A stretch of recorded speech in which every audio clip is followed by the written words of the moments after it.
Let's break down 5 players that you guys can stash on your benches heading into week 5 of the fantasy season who may be able to help you guys this week and throughout the rest of the fantasy season. Let's start with wide receiver Malik Washington of the Miami Dolphins, coming in at 41% rostered, and we all know the deal here. I'm sure most of you guys out there have heard some buzz on Malik Washington going into week 5. Tyreek Hill out for the rest of the season after suffering that gruesome injury on Monday Night Football.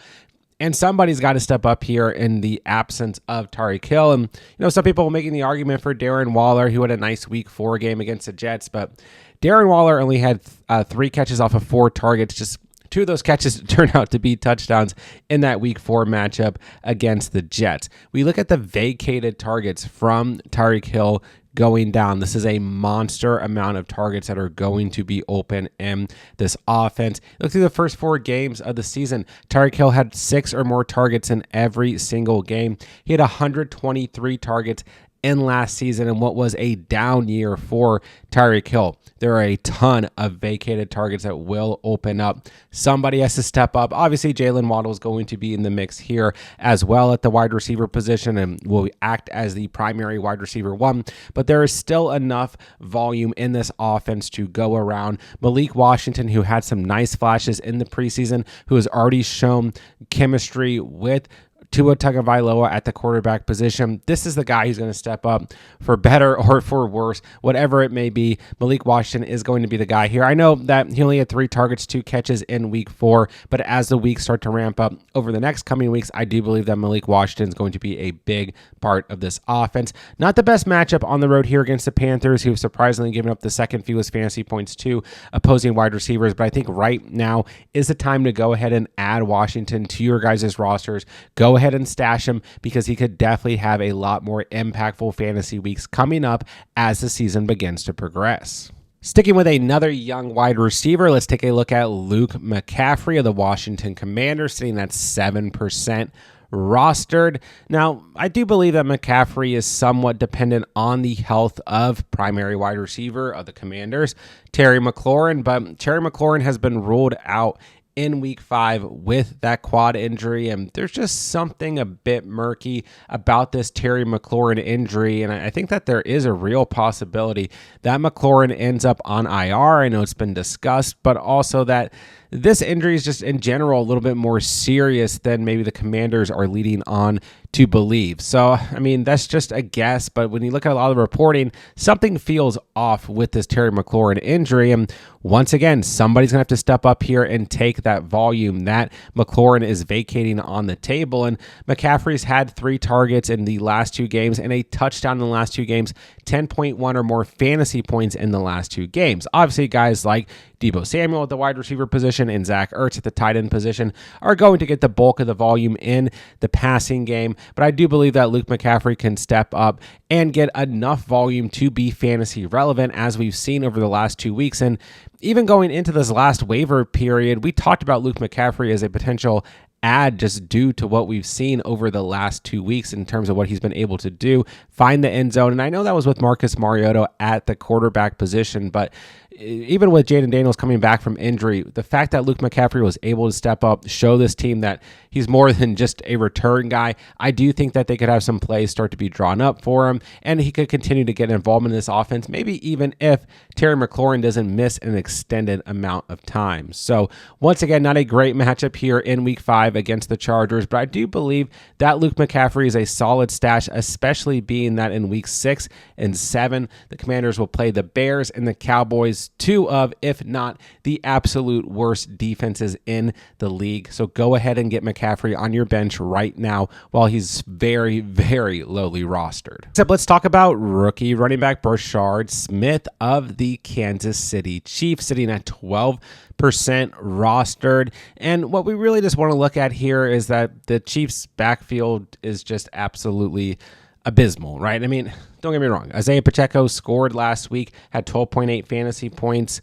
Kareem Hunt did next to nothing, but the week before had a rushing touchdown against the Giants, 11.4 fantasy points. But you look at the metrics for the Chiefs running backs this year, it's been absolutely awful. Pacheco's been able to kind of get his yards per carry up to a decent point, 5 yards per carry this past week, 4.5 the week before. But Kareem Hunt is sitting at 2.6 yards per carry in week 4, 3.4 in week 3. And if you guys have been watching these Chiefs games, you can just tell that the Chiefs running game is not where it needs to be whatsoever. So I do think that there is definitely the possibility for Bashard Smith, who's starting to gain some trust with the coaching staff, to be able to come in here and step up and be a viable option who gets more and more touches as the season goes on. If you guys watch some of the receptions he had in week 4, I mean, they were really, really good plays. And I think ultimately, like, even if Bashard Smith comes in as just a receiving back, change of pace back for the Chiefs, that could still open up things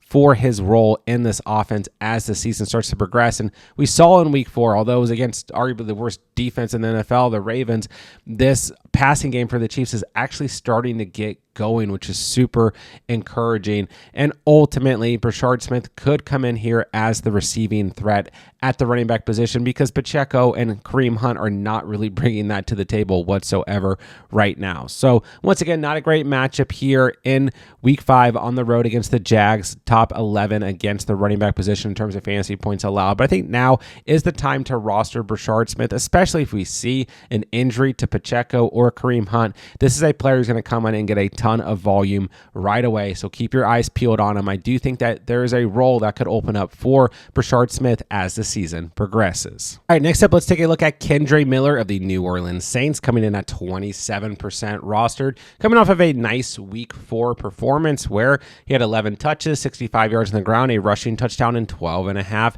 fantasy points. And he gets a good matchup this week against the New York Giants, a bottom 5-10 against the running back position in terms of fantasy points allowed. And listen, Alvin Kamara is still the RB1 in this Saints offense, no doubt about it in my mind. 15 touches on the ground this past week, 5 total targets. He's had 11 or more rushing attempts in every single game, 15 or more in 3 out of the first 4 games on the season. But we did see Kendre Miller start to kind of get a little bit more involvement over the last 2 weeks. 7 touches in week 3, 11, like I said, in week 4. And this is a good spot this week against the Giants at home. This could be one of those matchups where we continue to see some involvement for Kendre Miller. And then we get the Patriots at home next week, a decent enough matchup. And then the Bears in week 7, a very strong matchup for the running back position. So I think now is the time to go ahead and try and get him on your bench, hold on to him, because ultimately, if we do see more and more involvement over the next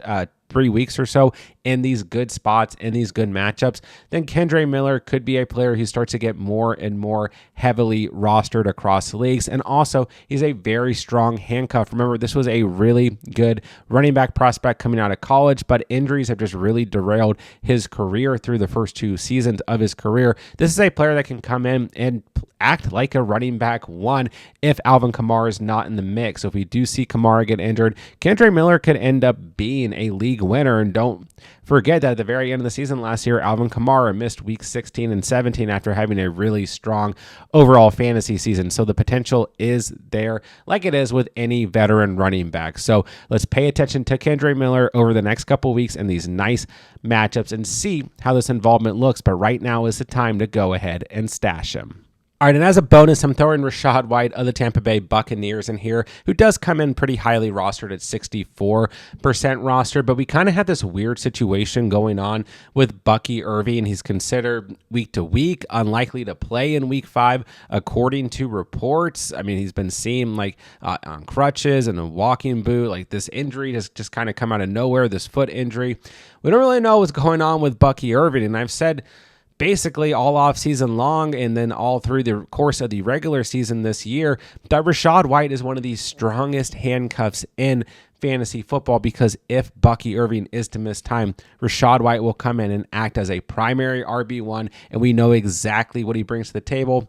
Sure, maybe we'll see some sprinkles of Sean Tucker in here, but Rashad White's going to be the primary running back. We've already seen this season in week 2 against the Texans what Rashad White is still capable of doing, having 65 yards on the ground, 6.5 yards per carry, a rushing touchdown, some involvement in the receiving game, and double-digit fantasy points in that week 2 matchup.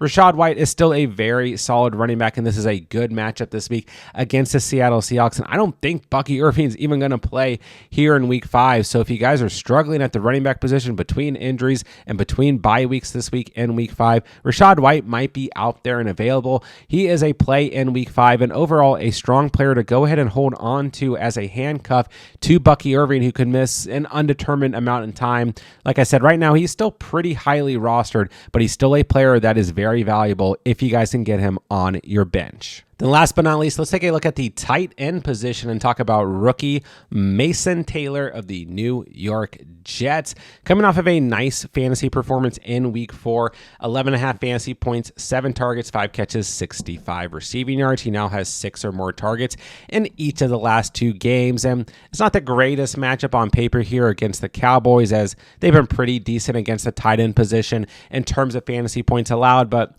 it's still the Cowboys defense, so I don't hate this matchup. He's sitting very lowly rostered at 17% rostered. He is dealing with an ankle injury, so keep an eye on that, but looks like he's going to have a strong chance to play in week 5. Basically, the fact of the matter here is there is no primary pass catcher on this team outside of Garrett Wilson. I mean, Breece Hall to a degree. I mean, he's had 6 targets in the last 2 games, so Breece Hall, especially with the Braylon Allen injury, could be the next guy up, but Mason Taylor could also be the next guy up because the wide receiver position for this team has been absolutely abysmal outside of Garrett Wilson. I mean, literally, when you look at the numbers, like they don't throw to anybody on this team outside of Garrett Wilson at the wide receiver position. They need other players to step up and be able to catch the football. Breece Hall, sure, but also I think Mason Taylor will continue to get involvement, get around 4 or 5 catches a game over the next coming weeks, and be a staple in this Jets offense. And we've seen in the past, Justin Fields at the quarterback position likes to target the tight end position. He had a really strong chemistry with tight end Cole Kmet in his time with the Chicago Bears. So I think Mason Taylor can flourish into something in this offense. If you guys are struggling at the tight end position, you need help. This is a very lowly rostered player who could help out your guys' rosters. Go ahead and stash them while you can. There you guys have it. There are the players to stash before week 5 of the fantasy season is here. If you guys need anything whatsoever moving into week 5 of the season, don't forget I'm answering all fantasy football questions in the comment section down below. So if you guys need anything, drop me a comment. I'll answer as many comments as I can before Sunday's action kicks off.